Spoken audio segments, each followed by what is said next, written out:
মরিয়া হয়ে গেছে কমিশন বাংলাদেশি মুসলিম ভোটারদের নাম কাটার জন্য, আর খালা ওই জন্য বিচলিত, চিন্তিত। খালা তার ছেলে মেয়ে নাতি পুতির জন্য চিন্তিত। কেউ খালা বলে, কেউ আপা বলে, কেউ বুবু বলে, কেউ ফুফু বলে।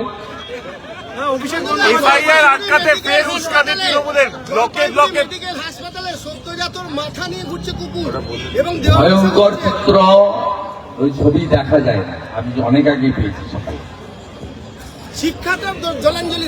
স্বাস্থ্য অনেক আগে জলাঞ্জলি পেয়েছি। হসপিটালে যেদিন অভয়া রেপ এবং খুন হয়েছে হসপিটাল প্রিমিসেসের মধ্যে, সেদিনই তো লোক জেনে গেছে যে কোনো হসপিটাল সুরক্ষিত নয়, যে হসপিটালে ডাক্তার বোন সুরক্ষিত থাকে না। দুর্গাপুর আইকিউ সিটিতে মেডিকেল কলেজের সেকেন্ড ইয়ারের স্টুডেন্ট সুরক্ষিত থাকে না। সেই হসপিটালে আপনি কি করে ভাবেন যে রোগীরা সুরক্ষিত থাকবে? এই জন্য প্রত্যেক মাসে 20 লক্ষ করে রোগী পশ্চিমবঙ্গ ছেড়ে কখনো ভেলোর, মুম্বাই টাটা সেন্টার, দেবী শেঠির বাঙ্গালোরে চলে যায়, এখানে চিকিৎসা করাতে পারে না।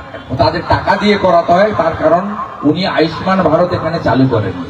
আর স্বাস্থ্য সাথীর ভুয়া কার্ড পশ্চিমবঙ্গের বাইরে কোথাও চলে না, পশ্চিমবঙ্গেও চলে না। রানীচকের ঘটনাটাকে কি বলবেন দাদা? রানীচকে যে ঘটনাটা তৃণমূল ঘটালো কালকে, সেটাকে কি বলবেন? এইটা হঠাৎ করে ওদের জিহাদি আক্রমণ।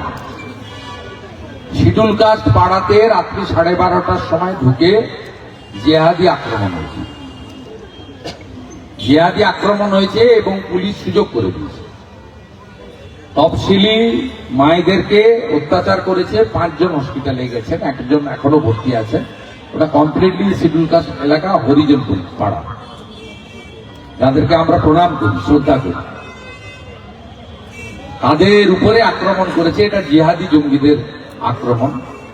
এবং যারা একাধিক মার্ডার কেসে অভিযুক্ত বিভিন্ন সময়, তাদেরকে দিয়ে করিয়েছে।